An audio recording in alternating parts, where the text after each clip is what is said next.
the advantage of this ward, not that I'll see a lot in terms of area, but the good thing is that it's a little bit harder counter ward because a lot of pro teams, they expect it from in this side. They really expect it from this area. So placing one here is very, very important here. A lot of times, if you actually go into single player and try to place the ward, sometimes your hero would just wander its way up here, circle around, and that's a wrong thing because again, you're going into a very, very dangerous territory to place it. And even so, in this spot, you're in a very dangerous territory already. So you gotta just get here and just chuck it down and just run back because you're in you're downhill, you don't have upside vision, and you're very dangerous. And so try not to walk all the way up by circling up here because you can actually place it by just standing in this little corner and chugging the ward up here. Not exactly the best ward because the only thing it will do is block the camp, and they're predominantly better wards in blocking the camp as well. So we're gonna place that right now.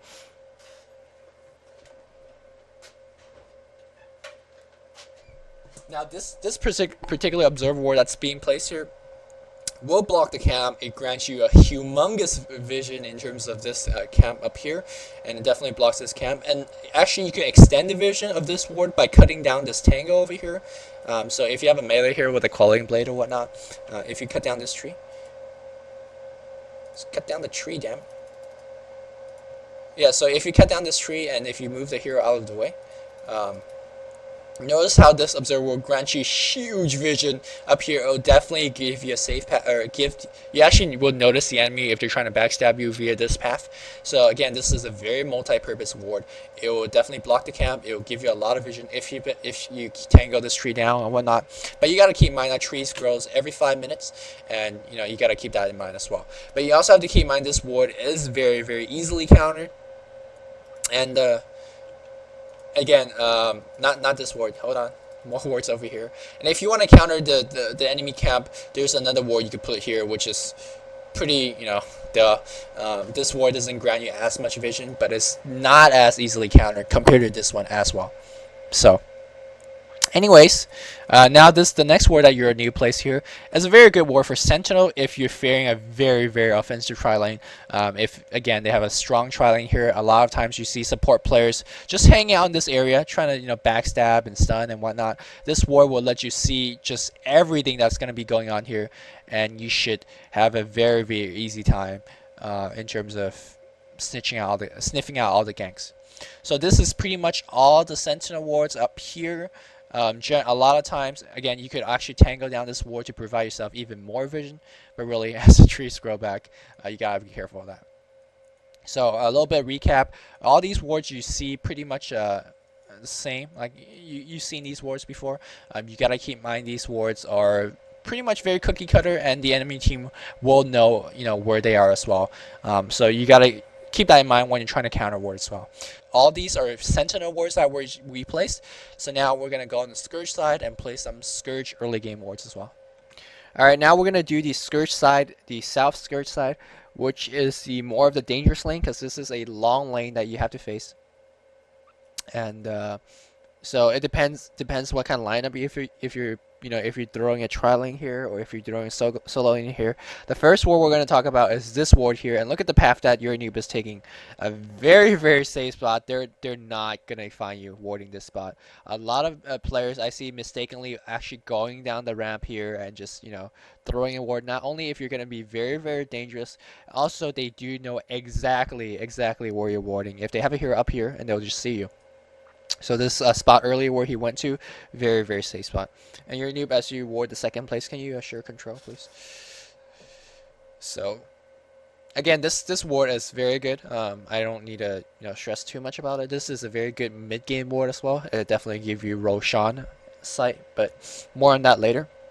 Now, this path that your noob is taking is the safest path possible, but it's not that safe. A lot of time, let me grab control of your hero for a second. A lot of times I see Scourge heroes, they're just walking up this ramp and warding, and that is a suicide mission. Basically, you're walking up ramps blind, and for all you know, there's three heroes at the spot waiting for you, to try stun you to death. So, if you're ever warding with your teammates, definitely take this path into the enemy jungle. So it's a lot safer. you know, you don't have a ramp to walk up to. And these wards that we're throwing down here, it's exact same thing as a sentinel side. It'll provide you the exact same vision, so nothing too special about it. Of course, if you sense a jungling on the sentinel side, you could throw down the same magic bush and whatnot. And this ward, you know, same thing, same thing. Now this ward that your noob is about to throw down again here, not a very good ward, especially when you have to walk a long distance here. You have to go up a ramp or you have to make a big circle around. It's a very, very dangerous spot to ward, so not that good. Not that good of a ward here. So now we're going to be talking about warding the pole camp, and you can see you have to, as you're here, walk as in as possible into the little niche, and then throw a ward on this camp here. A lot of times I see players, you know, taking this long path around, and you know, A, they see you, so they could kill you, and B, they know where you warded, and they could counter ward it very easily. Notice how this ward, not only if it counters a spot, but it also sees a huge vision on this ramp. Sometimes I see variation, pro player would do it a little bit to the south, maybe on these little bushes up here.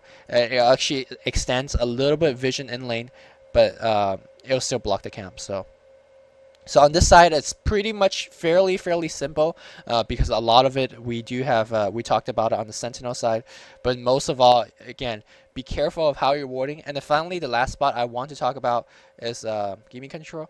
It's the sometimes if you don't have a teammate to ward with you, like you by yourself, it's a very dangerous spot to actually go up this ramp. But sometimes if you don't have a teammate to ward with you, you actually want to go down the river. You go down the river here and stand very close to this spot and throw a ward here.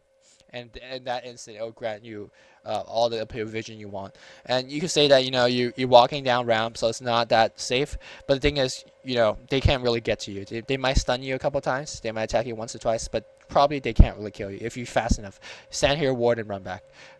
It's a lot safer if you're walking around here, walking in here by yourself as a Crystal Maiden. So that's it for the Scourge side on the Sentinel jungle, and then we're gonna run the Scourge side ward on the top now. Okay, now we're gonna be talking about the Scourge wards on the top side of the map. In a lot of the Scourge wards, it's pretty much similar, or same, if you will, as the Sentinel wards, because all these wards are pretty good for providing the rune vision and vision to the mid as well. So these two wards by the torch, very simple to place. And again, these wards up here on this camp, you gotta keep in mind that when you're placing the wards on the enemy side now, again, you're going up, you know, you're going to low grounds to put a ward on higher ground. Very dangerous thing to do. Sometimes you want to stick to your side, but these wards do grant you vision to the mid lane. Can you kill the creeps here, noob, please? Yeah, these wards grant you a little bit of mid vision. Again, good for heroes such as Tinker, such as Nevermore, and heroes that depend on sight. Also, this ward, again, exact same thing as the Sentinel ward. Even if you're on the Scourge side, you want to put it here to grant a little whatever vision you have. If the enemy team have a Sentinel hero going up here to gank your Scourge mid solo, still a very good ward. So try not to put it in front of the tree, but behind the tree. Again, on the Scourge side, you probably don't want to worry about blocking your camp too much, so nothing to worry about. I will talk about blocking this camp in just a bit, but now we're going to talk about an in-lane ward. And notice how your noob is going to place this in-lane ward, placing it very safely. You're abusing the fog. This in-lane ward gives you great deal of vision here. So if you want to backstab, if you're against a very offensive tri-lane, this ward will be very good. You can place it very safely, and you see a lot of pro teams using this ward in particular, and then this ward in particular in conjunction to make your top lane extremely safe.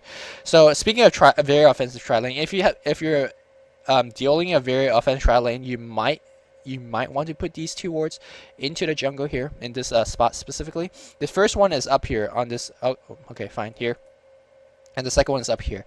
Now, personally, I don't like this ward down here at all, or a lot. Because this ward really, I mean, it grants you some vision up here down this ramp, and it does grant you some vision up here, but the vision is very slight. You gotta pay attention to the minimap at all times. I think because we do have vision from these wards, you only see vision about here and maybe about here, so it's very tiny vision. So your eyes have to be glued on the minimap. It's more strenuous on the player. This other ward is a lot better in my opinion. Not only will it block this camp. over here, so it prevents the sentinel from pulling it. You could actually pull this camp. I'm not sure if you know.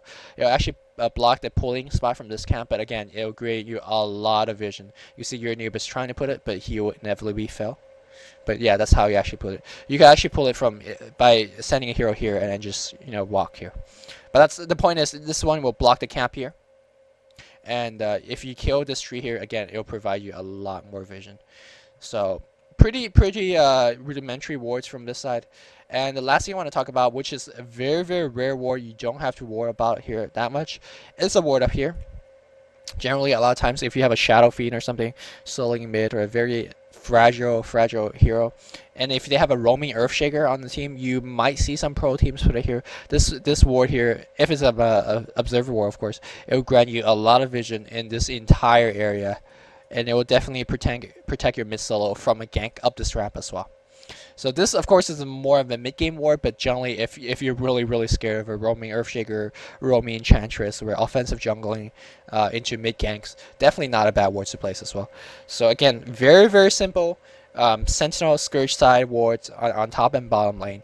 Again, you gotta keep in mind, if you're placing wards on the very enemy territories, try to do it safely and try to do it without them seeing you, because again, if they see you, they kill you, and if they see you, they know where exactly to counter wards. So again, very simple, very rudimentary.